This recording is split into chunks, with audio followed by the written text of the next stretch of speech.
नमस्कार प्रिय विद्यार्थियों। पिछले व्याख्यान में हमने बात की थी राष्ट्रपति की शक्तियों के संबंध में, और इन राष्ट्रपति की शक्तियों के संबंध में हमने ये बताया था कि जो राष्ट्रपति है वो नाम मात्र की कार्यपालिका है। क्योंकि भारत में संसदीय शासन है और संसदात्मक शासन की अपनी विशेषताएं हैं। इस संसदात्मक शासन को हम मंत्रिमंडलात्मक शासन भी कहते हैं। और मंत्रिमंडलात्मक शासन के से हम ये कहें कि साहब ये कि इसमें एक नाम मात्र के कार्यपालिका प्रधान की आवश्यकता होती है, व्यवस्था होती है। भारत के जो राष्ट्रपति हैं वो नाम मात्र की कार्यपालिका की भूमिका को निर्वाह करते हैं और साथ ही इस शासन व्यवस्था में व्यवस्थापिका और कार्यपालिका में एक अभिन्न संबंध होता है, या यूं कहा जाए कि जो कार्यपालिका है संघ की, उसका निर्माण व्यवस्थापिका में से होता है, उसी का एक अभिन्न अंग होती है, उसी का पार्ट होती है। तीसरी बात यह है कि जो वास्तविक कार्यपालिका है जिसको मंत्रिपरिषद कहते हैं, इस वास्तविक कार्यपालिका में राजनीतिक एकता होती है। अर्थात वो जब शक्तियों का प्रयोग करते हैं तो they are bound confinedly with each other, और वो एक दूसरे के साथ में जुड़े रहते हैं। चाहे चुनाव से पहले गठबंधन बना हो, बाद में बना हो, एक ही पार्टी के हो या विभिन्न प्रकार की जो पार्टियां हैं मिलकर के अगर कार्यपालिका का निर्माण करती है, उसके बावजूद उनमें राजनीतिक एकता होती है। अर्थात वह विभिन्न विषयों पर एक राय या एक मत रखती है। फिर जो मंत्रिपरिषद होती है, वास्तविक कार्यपालिका होती है, वो संसद के प्रति सामूहिक रूप से उत्तरदायित्व होती है। अर्थात जो भी दल या गठबंधन या समूह कार्यपालिका का निर्माण करता है, वो सामूहिक रूप से उसका व्यवस्थापिका का बहुमत प्राप्त करता है, या व्यवस्थापिका के प्रति वो उत्तरदायी रहता है। व्यवस्थापिका उसको चाहे तो पदच्युत कर सकती है, उसको हटा सकती है। तो इस प्रकार से एक सामूहिक उत्तरदायित्व या कलेक्टिव रिस्पॉन्सिवनेस या कलेक्टिव अकाउंटेबिलिटी जो होती है वो इस संसदात्मक शासन प्रणाली में पाई जाती है। फिर सबसे महत्वपूर्ण बात आती है कि हम जिस वास्तविक कार्यपालिका की बात कर रहे हैं, मंत्रिपरिषद हमने इसलिए लिखा है कि संविधान में जो राष्ट्रपति की शक्तियां का उपयोग करने वाली जो व्यवस्था है उसका नाम मंत्रिपरिषद है, और उसका प्रधान प्रधानमंत्री होता है। अर्थात उसका जो चीफ है वो प्रधानमंत्री होता है, और वो मुख्य कार्यकर्ता के रूप में मंत्रिपरिषद की शक्तियों का उपयोग करता है। इसलिए प्रधानमंत्री को वास्तविक कार्यपालिका के रूप में जाना जाता है, कहा जाता है। हम आगे चर्चा करेंगे इस पर। और फिर इसमें यह है कि साहब जो मंत्रिमंडल है या जो मंत्रिपरिषद है वो पद व गोपनीयता की शपथ लेता है, और वह एक साथ तैरते हैं और एक साथ डूबते हैं, इस सिद्धांत पे काम करते हैं। इसके बारे में अपना और विस्तार से चर्चा करेंगे। सबसे पहले हम बात करते हैं संवैधानिक प्रावधानों की। मंत्रिपरिषद के लिए जो संवैधानिक प्रावधान है उस प्रकार से हैं। सबसे पहले तो हम बात करते हैं कि नाम मात्र की कार्यपालिका या भारत की जो कार्यपालिका है, या ये कहा जाए कि संविधान के अनुच्छेद 53 में ये कहा गया है कि संघ की कार्यपालिका शक्ति राष्ट्रपति में निहित होगी तथा वह इसका प्रयोग स्वयं या अपने अधीनस्थ अधिकारियों के माध्यम से करेगा। अब इस वाक्य को पढ़ के ये लगता है कि भारत का जो राष्ट्रपति है वो भारत के राष्ट्रपति एक तरह से वास्तविक कार्यपालिका की भांति काम करेंगे, लेकिन क्योंकि संसदात्मक शासन प्रणाली है और ये बात स्वाभाविक रूप से लिखी नहीं गई है, लेकिन फिर भी कहा गया है, विभिन्न प्रकार के प्रावधान इस प्रकार की कहते व्यवस्था बताती है, और इस व्यवस्था के अनुसार ये कहा गया है कि राष्ट्रपति अपने कर्तव्यों का या अपनी ड्यूटीज को डिस्चार्ज करते समय उसको सहायता और परामर्श के लिए एक मंत्री परिषद की आवश्यकता होगी। और संविधान के अनुच्छेद 74 में ये व्यवस्था कहा गया है कि राष्ट्रपति को उसके कार्यों में संपादन में परामर्श देने के लिए मंत्री परिषद होगी, जिसका प्रधान प्रधानमंत्री होगा। तो ये प्रावधान है जिसमें ये व्यवस्था की गई है कि राष्ट्रपति जो है वो स्वयं न काम करके अपने अधीनस्थ अधिकारियों के माध्यम से उनकी सलाह पे काम करता है। इसका तात्पर्य यह है कि जो उसके अधीनस्थ अधिकारी हैं जिसकी हम बात कर रहे हैं, जैसे आर्टिकल 53 में कहा गया है कि राष्ट्रपति स्वयं अपनी शक्तियों का उपयोग करेगा या अपने अधीनस्थ अधिकारियों के माध्यम से इनका उपयोग करेगा। तो वो जो अधीनस्थ अधिकारी जो है वो वास्तव में उसकी मंत्री परिषद है और मंत्री परिषद ही राष्ट्रपति को सलाह व सहायता देती है। और राष्ट्रपति अपनी शक्तियों का जो बंटवारा है वो प्रधानमंत्री को न करके मंत्री परिषद को करता है संवैधानिक रूप से। वास्तविक रूप से ये होता है कि राष्ट्रपति की जो शक्तियां होती है उसको प्रधानमंत्री काम में लेता है और वह मंत्रिपरिषद का निर्माण करता है। वो उसको कहते हैं कि मंत्रियों की नियुक्ति करवाता है और वो चाहे जिस मंत्री को जो उनके ऐसा विचार में लगता है कि वो मंत्रिपरिषद में फिट नहीं है तो उसको वहां राष्ट्रपति को सलाह दे करके या उसको हटा भी सकता है। प्रधानमंत्री मंत्रिपरिषद का मेहराब है और वो वास्तव में कहते हैं कि एक तरह से मंत्रिपरिषद का निर्माता है, संचालक है और विनाशक भी है। अब चूंकि संवैधानिक प्रावधान ये कहता है कि अनुच्छेद 75 में कहा गया है कि प्रधानमंत्री की नियुक्ति राष्ट्रपति द्वारा होगी। कहने का तात्पर्य यह है कि राष्ट्रपति प्रधानमंत्री की नियुक्ति करेगा और वह प्रधानमंत्री की सहायता से अन्य मंत्रियों की नियुक्ति करेगा।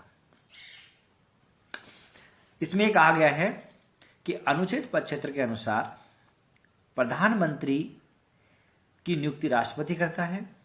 कहने का तात्पर्य है कि प्रधानमंत्री न मनोनीत होता है, न नामांकित होता है, न निर्वाचित होता है, बल्कि राष्ट्रपति के द्वारा नियुक्त किया गया होता है और उसकी सहायता से वह अन्य मंत्रियों को नियुक्त करता है। इसका कहने का तात्पर्य है कि राष्ट्रपति सभी मंत्रियों को कौन मंत्री बनेगा कौन नहीं बनेगा इसका निर्णय नहीं करता है, इसका निर्णय प्रधानमंत्री करता है।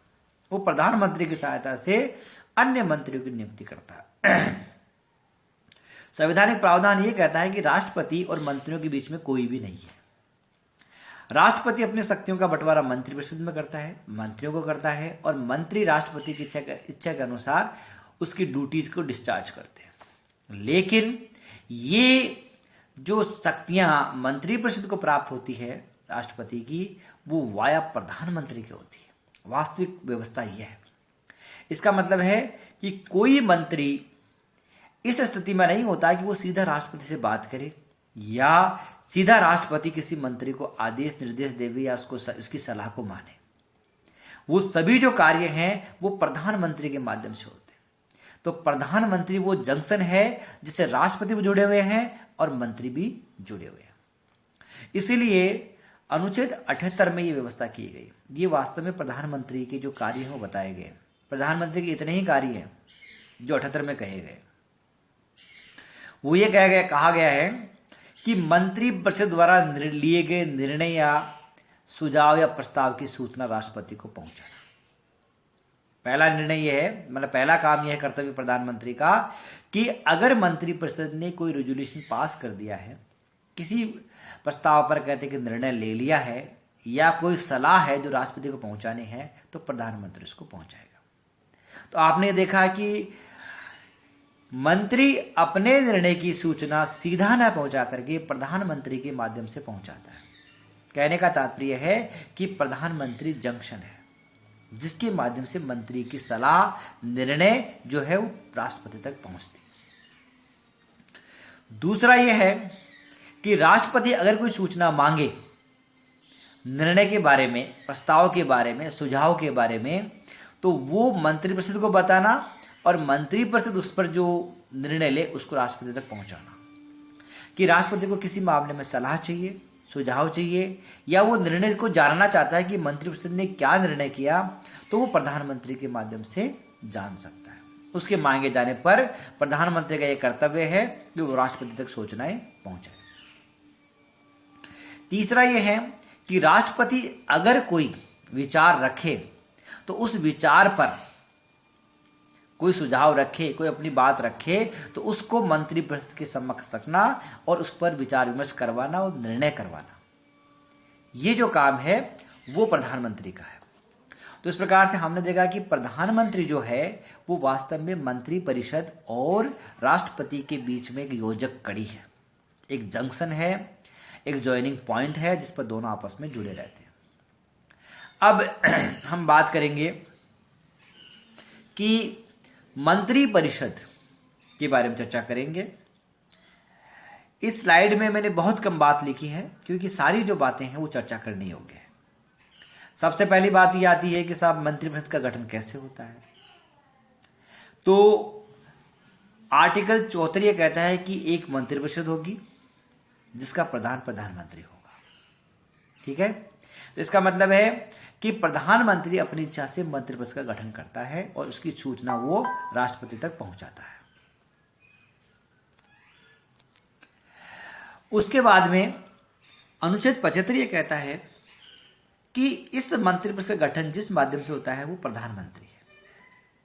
तो 1900 आर्टिकल 75 के अनुसार किस व्यक्ति को प्रधानमंत्री नियुक्त किया जाएगा, राष्ट्रपति के लिए एक तरह से ये स्पष्ट प्रावधान है कि लोकसभा में, क्योंकि लोकसभा लोअर हाउस है, निम्न सदन है, जनता से सीधा निर्वाचित होता है, इसलिए लोकसभा के जो सदस्य हैं वो जनता से सीधे जुड़े होने के कारण से सत्ता के सबसे अधिक प्राप्त करता है और सीधी सत्ता उनको मिलनी चाहिए।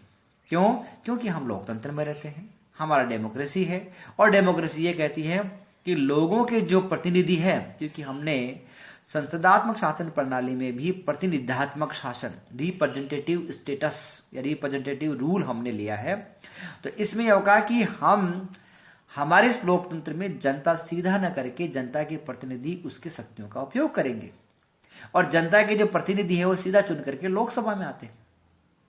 राज्यसभा के जो सदस्यों का निर्वाचन जो है वो अप्रत्यक्ष रूप से होता है, इसलिए वो शक्तियों के धारक नहीं हैं, उनको लोकसभा की जितनी शक्तियां प्राप्त भी नहीं हैं और उनको स्टेटस भी प्राप्त नहीं है। इसलिए लोकसभा में लोअर हाउस में जिस दल को बहुमत हो, अब मैंने केवल दल लिखा है, अब वो दल हो सकता है, वो समूह हो सकता है, वो गठबंधन हो सकता है, चुनाव के पहले का हो सकता है, चुनाव के बाद में हो सकता है, दो या दो से अधिक जो पार्टियां हैं उनके बीच का समूह हो सकता है, उनका गठबंधन हो सकता है। तो ये कहते हैं कि लोकसभा में जिस व्यक्ति को बहुमत प्राप्त है या राष्ट्रपति की नजर में यह संभव है कि उसको वो बहुमत प्राप्त कर लेगा, उस व्यक्ति को प्रधानमंत्री नियुक्त करता है। अब प्रधानमंत्री को नियुक्त करना राष्ट्रपति की सर्वविवेकी अधिकार में आता है, लेकिन ये जो सर्वविवेकी अधिकार है वो अपरिमित नहीं है, मतलब सीमित है। सीमित इसलिए है कि राष्ट्रपति उस नजीर से या उस एग्जाम्पल से या उस व्यवस्था से बाहर नहीं जा सकता कि वो चाहे जिस व्यक्ति को प्रधानमंत्री बना दे। अगर राष्ट्रपति चाहे जिस व्यक्ति को प्रधानमंत्री बना दे और वो प्रधानमंत्री अपना बहुमत सिद्ध नहीं कर पाए तो उस व्यक्ति की तो बेइज्जती होती है, साथ ही संवैधानिक जो प्रावधान है उनमें भी व्यवधान पैदा होता है। संवैधानिक व्यवस्था है उसमें अपचार, उसमें दोष प्रकट होते हैं। इसलिए प्राय राष्ट्रपति इस प्रकार के अपचारों से बचने के लिए या इस प्रकार की जो गलतियां उनसे बचने के लिए उस व्यक्ति को प्रधानमंत्री नियुक्त करता है जिसका लोकसभा में बहुमत है या प्राप्त कर लेगा, उस व्यक्ति को वो प्रधानमंत्री बनाता है। और वो प्रधानमंत्री बनाने के बाद में फिर उससे कहता है कि वो अपनी मंत्रिपरिषद का गठन करे। तो फिर प्रधानमंत्री अपने मंत्रिपरिषद का गठन करता है। अब मंत्रिपरिषद की बात करते हैं तो मंत्रिपरिषद की संरचना में 3 प्रकार के मंत्री होते हैं। फर्स्ट जो होते हैं वो minister for the cabinet rank, दूसरे होते हैं minister for the state rank और थर्ड जो होते हैं पार्लियामेंट्री सेक्रेटरीज, या हम इसको कहें कि कैबिनेट स्तर के मंत्री, राज्य स्तर के मंत्री, और तीसरे हैं संसदीय सचिव। कैबिनेट सचिव के स्तर के जो मंत्री हैं वो विभाग के प्रमुख होते हैं, उनको विभाग का अध्यक्ष भी कहा जाता है। और वर्तमान में हम क्योंकि आगे चर्चा करेंगे इस बारे में कि विभाग और जो मंत्रालय हैं वो अपने आप में भी उलझन पैदा करते हैं। हमारे यहाँ पर विभागों की संख्या ज़्यादा है, इसलिए हमने दो तीन तीन विभागों को, या कोई बड़ा विभाग है तो केवल एक, जैसे रेलवे एक विभाग केवल एक मात्र है तो वहाँ पर रेलवे विभाग है, रेलवे मंत्रालय, रेलवे विभाग है। लेकिन जैसे मान लीजिए रक्षा उत्पादन है तो रक्षा उत्पादन 2 प्रकार के विभाग है, तो उसको हमने दोनों को मिलाकर के एक मंत्रालय, रक्षा मंत्रालय बना रखा है। गृह मंत्रालय, इस गृह मंत्रालय में 6 विभाग है, जिसमें राजभाषा, गृह विभाग, पुलिस विभाग, इस प्रकार से कई प्रकार के विभाग हैं। तो उन विभागों को मिलाकर के हमने गृह मंत्रालय बना रखा है। तो मंत्रालय जो है वर्तमान में वो एक तरह से कैबिनेट स्तर के मंत्री को दिया जाता है।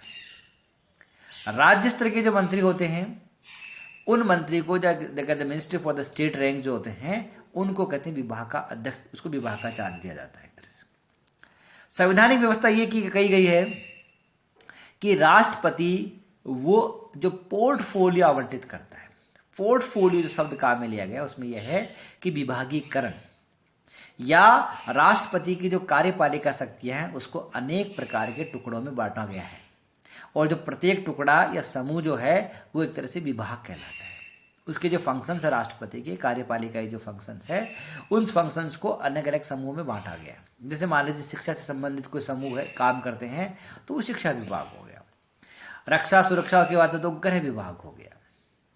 अगर वो विदेश संबंधी बात करता है तो वो विदेश विभाग हो गया। तो इस प्रकार से राष्ट्रपति के कार्यपालिकाएं जो कार्य है, फंक्शंस, उसको अलग अलग समूहीकृत किया गया है, और एक समूह का नाम विभाग है, और वो विभाग पोर्टफोलियो कहलाता है। इसका मतलब है कि राष्ट्रपति कामों का सुव्यवस्थित रूप से कहते हैं कि उनका विभाजन करना या उनका वितरण, तो ये पोर्टफोलियो कहलाता है। तो प्रधान राष्ट्रपति जो होता है वो पोर्टफोलियो का आवंटन करता है, इसका मतलब विभागीकरण करता है, अपने कार्यों को अलग अलग मंत्रियों को सौंपता है। अब हमने चूंकि कहा कि हमारे पास विभागों की संख्या बहुत ज़्यादा है, और संविधान 91 संवैधानिक संशोधन 2003 में व्यवस्था की गई है कि प्रधानमंत्री सहित मंत्री परिषद की सदस्यों की जो संख्या है वो लोकसभा के कुल सदस्य संख्या के 15% से अधिक नहीं होने चाहिए। अर्थात अगर हम 15 निकालें तो हमारे लगभग 80-85 मंत्री जो है वो लगभग 80-81 मंत्री बन सकते हैं मैक्सिमम, और विभागों की संख्या हमारे 100 से ज़्यादा है, इसलिए हमने कई विभागों को मिलाकर के उनको मंत्रालय बनाया गया है। और कैबिनेट स्तर को जो कैबिनेट का जो मंत्री होगा वो मंत्रालय का अधिकारी होता है। बाकी जो राज्य सचिव वगैरह मंत्री होंगे, राज्य स्तर के मंत्री होंगे, वो विभाग के अध्यक्ष होते हैं। संसदीय सचिव जो हैं वो इन दोनों की सहायता के लिए होते हैं। तो इस प्रकार से ये मंत्री या मंत्री परिषद का गठन है। फिर है कि प्रधानमंत्री की सहायता से अन्य मंत्री नियुक्त करने की बात हो गई है। और महत्वपूर्ण बात है कि आर्टिकल अनुच्छेद 75(2) है वो ये कहता है कि मंत्रीगण राष्ट्रपति के प्रसाद पर्यंत पद धारण करते हैं। कहने का तात्पर्य है कि राष्ट्रपति जब चाहे किसी मंत्री को हटा सकता है, लेकिन ऐसा संभव नहीं है। ऐसा संभव इसलिए नहीं है कि राष्ट्रपति जानबूझ के किसी मंत्री को न नियुक्त करता है न हटाता है। वो प्रधानमंत्री की सलाह पर मंत्री नियुक्त करता है और प्रधानमंत्री की सलाह पर ही वो मंत्री को उसके पद से हटाता है। तो इस प्रकार से कहा जाता है कि प्रधानमंत्री जो है वो वास्तविक कार्यपालिका है, वो मंत्रिपरिषद का निर्माता है, संचालक है और विनाशक है। वो चाहे जिस व्यक्ति को अपने मंत्रिपरिषद में रखता है और चाहे जिस व्यक्ति को मंत्रिपरिषद से हटवा सकता है। तो राष्ट्रपति जो है वो प्रधानमंत्री की सलाह पे काम करता है, अर्थात प्रधानमंत्री जिस व्यक्ति को कहे उसको वो मंत्री रखता है, उसको वो कहते मंत्रिपरिषद से हटा सकता है। इस प्रकार से प्रधानमंत्री जो है वो वास्तविक रूप से मंत्रिपरिषद का निर्माण करता है, पोर्टफोलियो आवंटित करता है, विभाग बांटता है, उनको कहते हैं कि विभिन्न प्रकार के कार्य करने के लिए आदेश, निर्देश, अनुदेश देता है। इसलिए प्रधानमंत्री वास्तविक कार्यपालिका है। सारी जो शक्तियां हैं जो राष्ट्रपति की है वो प्रधानमंत्री के माध्यम से होके जाती है, और प्रधानमंत्री की इच्छा पर है कि वो कितनी शक्तियों को आगे प्रसारित करे। वो चाहे तो राष्ट्रपति की अधिकांश शक्तियों को अपने पास रख सकता है, वो चाहे तो राष्ट्रपति की अधिकांश शक्तियों को आगे मंत्रियों तक पहुंचा सकता है, बांट सकता है।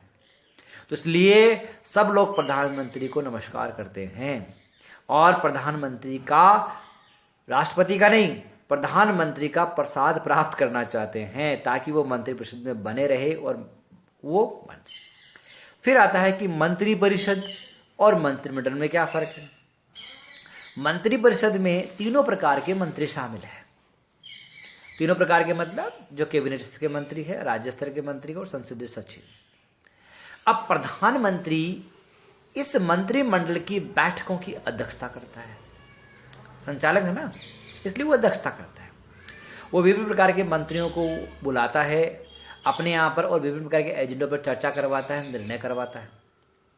अब इसलिए जब वो निर्णय करवाता है तो वो ये चाहता है कि सभी के सभी मंत्री इसमें शामिल नहीं हो। वैसे भी एक आज देखा जाता है कि जब एक विभाग का कैबिनेट स्तर का मंत्री बैठा हो तो राज्य स्तर का मंत्री बोल नहीं पाएगा और संसद सचिव तो वहां उपस्थित ही नहीं रह पाएगा, उसकी क्या हो सकता है। तो ऐसी परिस्थिति में प्रधानमंत्री क्या करता है कि केवल कैबिनेट स्तर के जो मंत्री हैं उनका एक समूह बना लेता है, और साथ में ऐसे विभागों का प्रतिनिधित्व जिनमें राज्य स्तर के मंत्री हैं, उन विभागों को जहां पर कहते हैं कि उनका स्वतंत्र, उनको कार्य स्वतंत्र प्रभार दे रखा है, राज्य स्तर के मंत्रियों को, विभागों का, उनको बुला लेता है। तो इस प्रकार से कैबिनेट स्तर के मंत्री और स्वतंत्र प्रभार वाले जो राज्य स्तर के मंत्री हैं उनको मिलाकर के एक समूह बनाता है। अक्सर वो उन्हीं से निर्णय करता है, चर्चा कराता है और उन्हीं से कहते हैं कि अपनी बात रखता है। इसको मंत्रिमंडल कहते हैं, कैबिनेट कहते हैं। तो कैबिनेट जो है वो छोटा रूप है मंत्रिपरिषद का, और मंत्रिपरिषद सभी मंत्रियों को मिलाकर के एक बड़ा समूह है जिसमें सभी प्रकार के मंत्री शामिल हैं। तो इस प्रकार से अक्सर ये देखा होगा कि उसको हम काउंसिल ऑफ मिनिस्टर्स कहते हैं। मंत्रिपरिषद का मतलब काउंसिल ऑफ मिनिस्टर, सभी मंत्रियों का जिसमें समूह में भागीदारी हो, समूह मंत्री उपस्थित हो। और कैबिनेट का मतलब है कि प्रधानमंत्री का एक छोटा समूह जिसमें कैबिनेट स्तर के मंत्री हो और साथ में वो स्वतंत्र प्रभार वाले मंत्री हो जो राज्य स्तर के। तो इस प्रकार से अक्सर प्रधानमंत्री निर्णय जो करवाता है वो मंत्रिमंडल में करवाता है, मंत्रिपरिषद में निर्णय नहीं करवाता है। कोई बहुत अगर आवश्यक हो तो वो बात चर्चा के लिए मंत्रिपरिषद को बुलाता है, वरना मंत्रिमंडल की मीटिंग ही होती है। मंत्रिमंडल की मीटिंगों के संबंध में कहा गया है कि साहब एक सप्ताह में एक बार मंत्रिमंडल की मीटिंग अवश्य होनी चाहिए और विभिन्न प्रकार के जो मुद्दे उस पर बातचीत चर्चा वो करनी चाहिए। ये अलग बात है। अब यह है कि कई बार ये होता है कि प्रधानमंत्री जो मंत्रिमंडल का जब निर्माण करता है तो उसके कुछ प्रिय व्यक्ति जो होता है जिसको मंत्री बनाना चाहता है और वो लोकसभा का सदस्य नहीं बन पाता है या संसद का सदस्य नहीं बन पाता है, क्योंकि मंत्रिपरिषद का निर्माण लोकसभा और राज्यसभा दोनों से मिलकर के होता है। ये अलग बात है कि जो कार्यपालिका है, जो प्रधानमंत्री और जो मंत्रिपरिषद है, उसको लोकसभा में बहुमत प्राप्त होना चाहिए लोकसभा में, लेकिन वो मंत्रिपरिषद का जो विस्तार है वो राज्यसभा तक कर सकता है। मंत्रिपरिषद का जो व्यक्ति शामिल है वो लोकसभा के सदस्य भी हो सकते हैं और राज्यसभा के सदस्य भी हो सकते हैं। क्यों? क्योंकि मंत्रिपरिषद का निर्माण राष्ट्रपति को सलाह और सहायता देने के लिए किया जाता है, और सलाह और सहायता देने के लिए जो हमारा विधायिका है, उस विधायिका का जो समूह है, उस विधायिका में लोकसभा और राज्यसभा दोनों शामिल होते हैं। इसलिए मंत्रिपरिषद में दोनों प्रकार के जो सदस्य हैं, चाहे लोकसभा से हो या राज्यसभा से हो, वो शामिल होते हैं। अब अगर कोई व्यक्ति जिसको मंत्री बना दिया गया है और लोकसभा का और राज्यसभा का सदस्य नहीं है, इसका मतलब वो सांसद नहीं है, तो भी उसको प्रधानमंत्री राष्ट्रपति को कह करके मंत्री नियुक्त करवा सकता है। लेकिन ऐसे व्यक्ति को 3 माह की स्थिति में जो है उसको चुनाव जीतना पड़ेगा, और चुनाव जीत करके उसको कहते हैं कि सांसद के रूप में वो बनना पड़ेगा। लेकिन अगर वो व्यक्ति सांसद नहीं बन पाता है तो ऐसी परिस्थिति में उस व्यक्ति को कहते हैं कि मंत्री पद छोड़ना होगा और उसकी पुनर्नियुक्ति उस लोकसभा के कार्यकाल में उसकी पुनर्नियुक्ति नहीं हो सकती जब तक कि वो सांसद नहीं बन जाता। तो इस प्रकार से मंत्रिपरिषद में उन व्यक्तियों को भी शामिल किया जाता है जो लोकसभा सांसद नहीं है, लेकिन एक निश्चित समय अवधि के बाद में उनको लोकसभा की सदस्यता उनको प्राप्त करनी होगी। अब महत्वपूर्ण बात आती है कि साहब क्या राष्ट्रपति जो है वो मंत्रिपरिषद के ही सलाह के अनुसार काम करेगा?